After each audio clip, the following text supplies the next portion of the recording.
Nothing lasts forever. The true meaning of impermanence in Buddhism. You have heard it 100 times. Nothing lasts forever. People say it when relationships end, when someone dies, when things fall apart. It is what we reach for when we do not know what else to say. A sigh disguised as wisdom, closing the wound quickly so everyone can move on. The words are familiar. What the Buddha meant by them is far less so. When he taught impermanence over 2,500 years ago, he was not offering consolation. He was making a diagnosis and an invitation. He was describing the nature of all conditioned phenomena and pointing at something stranger and more hopeful than this too shall pass. That your relationship to this one truth quietly shapes everything else. Whether you spend your life grasping at what cannot be held, or learn a different way to hold what you love. What follows traces the teaching as it unfolds in a life. From the impermanence anyone can see, to the flicker inside each moment, to the roots of suffering, and at last to death, love, and letting go. Impermanence is not here to punish us. Seen clearly, it wakes us from the illusion that we can own this life. At the most basic level, impermanence is something you already know. You have seen it your entire life. The body you are living in right now is aging. It may be happening so gradually that you barely notice, but your cells are turning over, and the face in the mirror is shifting year by year into something you did not plan. The energy you had at 20 is different from the energy you have now, and will be different again in 10 years. A feeling that consumed you yesterday may already be gone this morning, and a moment of happiness you wanted to hold on to slipped away before you could finish experiencing it. You do not need special training to notice that life keeps moving, but the Buddha was pointing at something more specific than the observation that things come and go.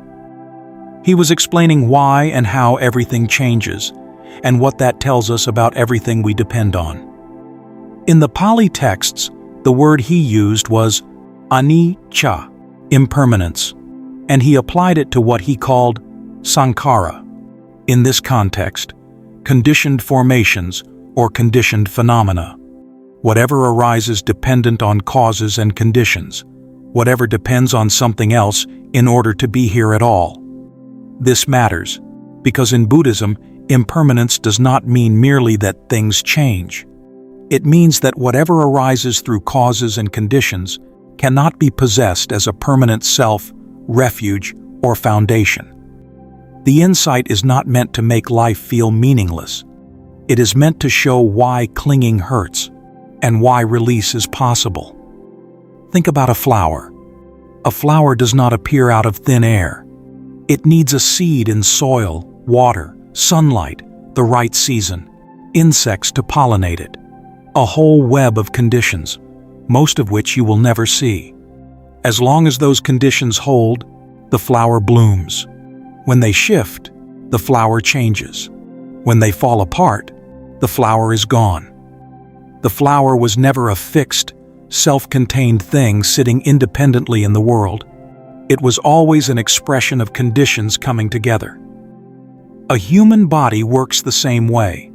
A friendship, a career, a civilization, they all work the same way. The flower is a simple doorway into what Buddhism calls conditionality. At its deepest, paticca samuppada, dependent origination, explains not only how things arise through conditions, but how suffering itself arises and ceases. The Buddha repeated its core in a formula preserved throughout the discourses, including the Asuttava Sutta. When this exists, that comes to be. With the arising of this, that arises. When this does not exist, that does not come to be. With the cessation of this, that ceases. There is something sobering about seeing this clearly. Once you understand that everything around you, every relationship, every plan, every version of yourself, exists only because a specific set of conditions is holding it together. You stop being able to pretend that anything is guaranteed. And yet, most of us live as if it were. We agree that everything conditioned is impermanent, and then talk to the people we love as though we will always have another chance. We know intellectually that time is limited, and then we postpone the apology, save the kind words for later, assume the trip home can wait until things calm down. We understand that life is uncertain, and then we act as though tomorrow is a certainty we are entitled to. That gap between what we know and how we live is exactly what the Buddha was pointing at. In the Dhammapada, verse 277, he put it this way: all conditioned things are impermanent.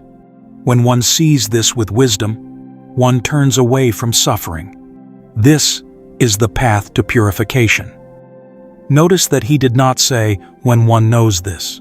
He said, when one sees this with wisdom. That word, sees, carries the weight of the entire teaching. It is the difference between reading about fire and putting your hand close enough to feel the heat. The Pali behind turns away. Nibbindati means disenchantment, not cold rejection, but the clear-sightedness of a mind no longer infatuated with what cannot last. That seeing deepens when we turn our attention inward. Impermanence is not only happening out there, in the seasons and the goodbyes we were not ready for. It is happening right now, closer than your next thought.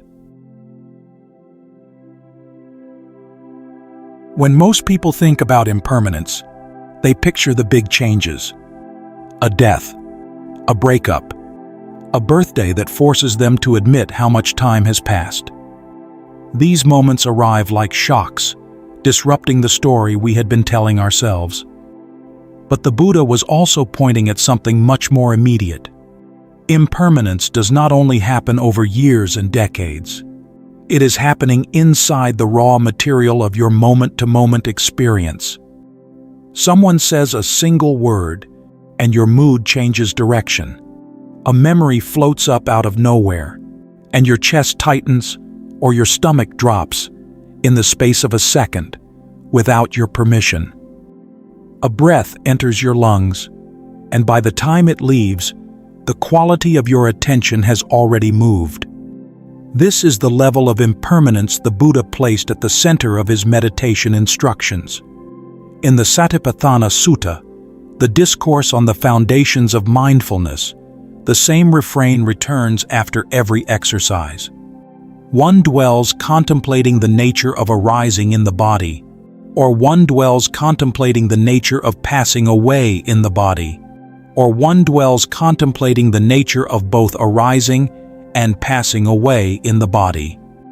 And likewise for feelings, mind, and mental phenomena. A central function of the practice is to watch how experience actually behaves, arising, changing, passing away, while mindfulness and clear awareness grow stronger. This is not the same as thinking about impermanence. Contemplating it in the way the Buddha taught means turning toward your own experience and watching with steady attention as each sensation, each emotion, each thought rises up, stays briefly, and dissolves, watching life from the inside, not from a distance. Watch closely enough, and the way you relate to your own inner world begins to change. When anger shows up, you can observe it. You can feel the heat in the body, the tightness in the throat, the urge to speak or act. And if you keep watching, you notice something surprising. It is already changing. Even while it feels overwhelming, it is shifting, loosening, reshaping itself second by second. You do not have to suppress it, and you do not have to obey it. You can watch it move through, and you can choose what you do with the space it leaves behind. The same is true of sadness, which, observed carefully, never quite fills the entire field of awareness. There is still the body breathing, still a present moment larger than any single feeling passing through it. The point is not to force emotions to disappear, but to stop mistaking them for permanent truth. In the Asuttava Sutta, the Buddha made a remarkable observation about the mind. That which is called mind, mentality, or consciousness arises as one thing and ceases as another, by day and by night. The body, he noted, at least holds roughly the same form for a while. The mind has no such stability. The practice he prescribed was to see that motion clearly, to recognize that every thought, every feeling, every sensation is a visitor that arrives, stays for a moment, and moves on. When you stop mistaking those visitors for permanent residents, when you stop treating a passing mood as the whole truth about your life, the mind begins to settle. Living in the present moment, in this sense, has nothing to do with grabbing hold of now and trying to freeze it. The present is already flowing. Living in it means knowing that it is flowing, and staying with that movement without running back to the past, without projecting into the future, and without demanding that this moment be different from what it actually is. But the Buddha did not teach this observation as an end in itself. He taught the contemplation of impermanence because it leads directly to the most important question in his entire body of work. Why does suffering arise, and is there a way through it? The Buddha did not teach impermanence as an interesting framework for understanding change. He taught it to reveal, with striking precision, where suffering comes from. We do not suffer simply because things change. Change itself is not the enemy. Spring turns to summer. A wound heals. A child grows up. That is what conditioned things do. Suffering deepens when the mind demands permanence, possession, or control from what is conditioned and unstable. Somewhere deep inside, without ever putting it into words, we have made a kind of agreement with life. We want the people we love to stay the way they are. We want pleasant feelings to continue and unpleasant ones to stop. We want the world to match the picture we carry in our heads. But life did not sign that agreement. Life is organized around causes and conditions, not our preferences. What has the right conditions arises. What runs out of conditions falls apart. And everything that arises is already, from its first moment, moving toward change. This is where impermanence meets the Four Noble Truths, the framework the Buddha set out in his first discourse, the Dhammacakkappavattana Sutta. The first noble truth is dukkha, usually translated as suffering, though the word is broader than that. It includes the obvious suffering: birth, aging, sickness, death, grief. It includes being separated from what you love, being stuck with what you resent, and reaching for what you want and not getting it. But at its deepest, dukkha points at something subtler: the constant friction that runs through conditioned experience when the mind keeps wanting things to be other than what they are. There he compressed it into a single line. In brief, the 5 aggregates subject to clinging are dukkha. The second noble truth identifies the immediate cause: tanha, craving. This thirst threads through almost every moment of ordinary experience.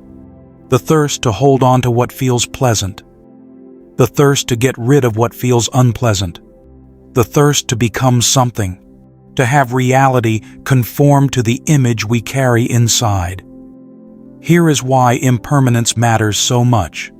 Craving is, at its core, a demand placed on conditioned things.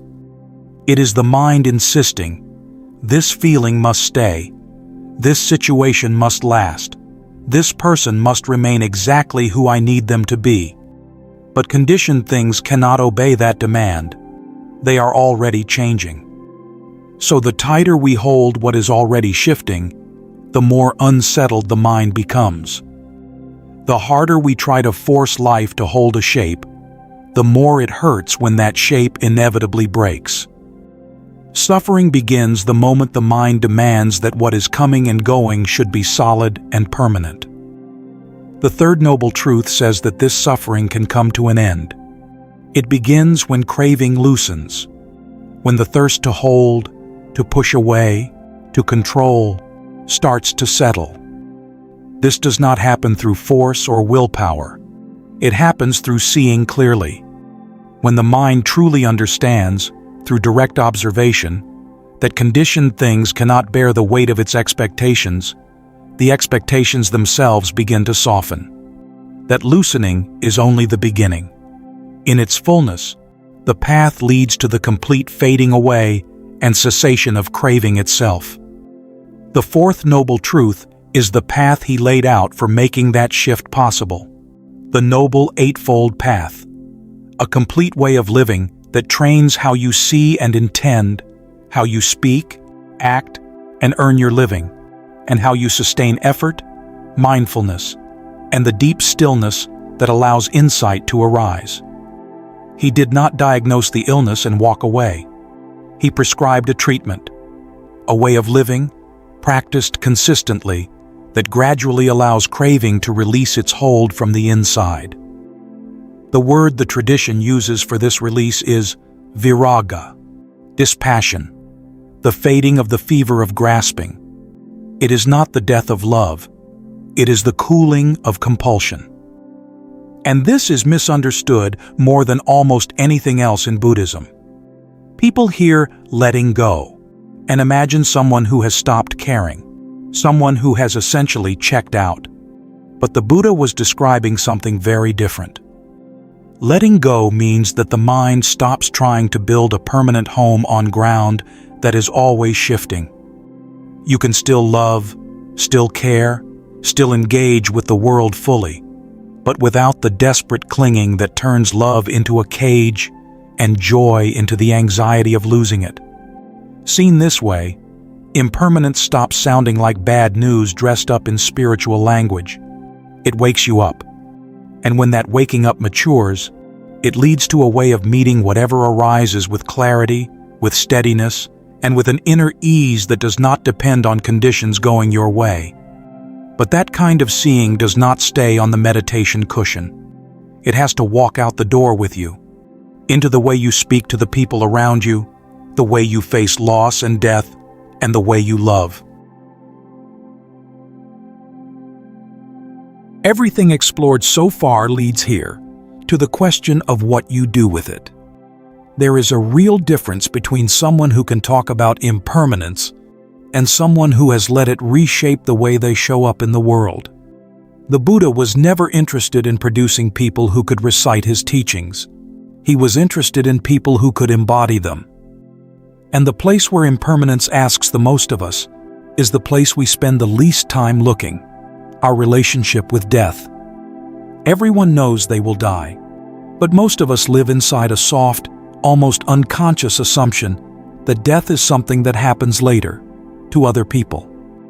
And inside that assumption, we let the days pass without urgency. We hold on to grudges because there will always be another chance to let go.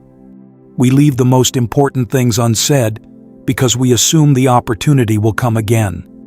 And then, sometimes without warning, that assumption breaks. The Buddha recommended a practice that might sound uncomfortable, but that people across centuries have found genuinely transformative. In the Upajjhatthana Sutta, he taught 5 subjects for frequent recollection. I am subject to aging. I have not gone beyond aging. I am subject to illness. I have not gone beyond illness. I am subject to death. I have not gone beyond death. There will be change and separation from all that is dear and pleasing to me. I am the owner of my actions, heir to my actions, born of my actions, bound to my actions. Whatever I do, good or bad, of that I will be the heir. These reflections are meant to clear away the fog. When you sit with them honestly and return to them regularly, procrastination can begin to loosen. The things that actually matter move toward the front of your attention. The small grievances that eat up daily life start losing their power. If you truly felt, in your body, and not just in your head, that someone you love could be gone at any moment, would you keep speaking to them carelessly?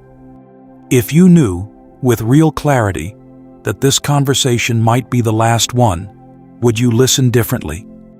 And if you understood, from the deepest place you can reach, that suffering is also impermanent, that the pain someone is carrying right now is also subject to change, you might stop reducing a person to the worst thing they have ever done. You might stop freezing people, including yourself, inside moments that have already passed.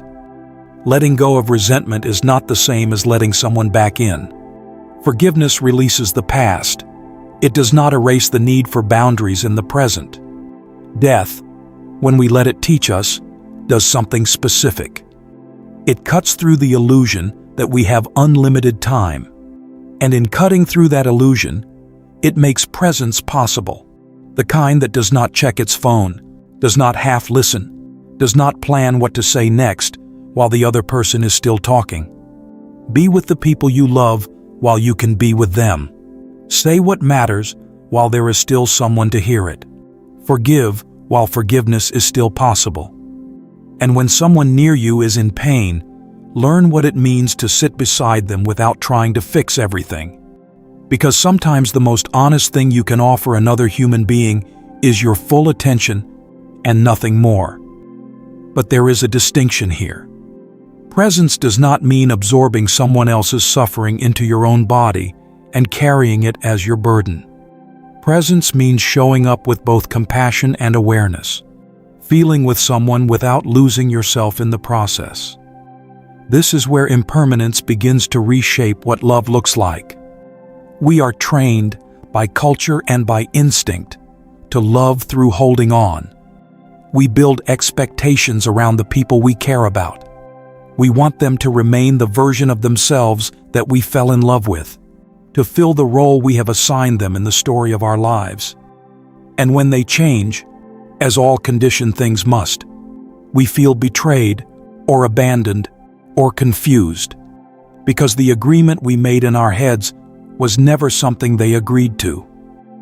But love that walks alongside the understanding of impermanence looks different. It treasures without possessing. It shows up fully, knowing that this moment will never happen again in exactly this way, and does not demand that it last. You can still grieve when someone is gone. Grief is a natural response to loss, and there is nothing in the Buddhist teaching that asks you to become a stone. But grief does not have to close you down. When you have truly seen that coming and going is the nature of all conditioned experience, you can hold grief with a kind of spaciousness that allows it to move through you instead of hardening inside you. On the last night of his life, lying between two sala trees, surrounded by the students who had walked with him for decades, the Buddha spoke his final words, recorded in the Mahaparinibbana Sutta: Vyadhamma Sankhara, Apamadena Sampadetha. All conditioned things are subject to decay. Strive on with diligence. Diligence here does not mean anxious striving. Appamada means heedfulness, living and practicing without carelessness. He pointed one last time at the truth he had been teaching for 45 years, that everything conditioned will pass. And then he asked the only thing that mattered: practice. Pay attention. Do not wait. Impermanence is not here to punish us. Seen clearly, it wakes us from the illusion that we can own this life. And the only question that remains is whether we will meet it asleep or awake.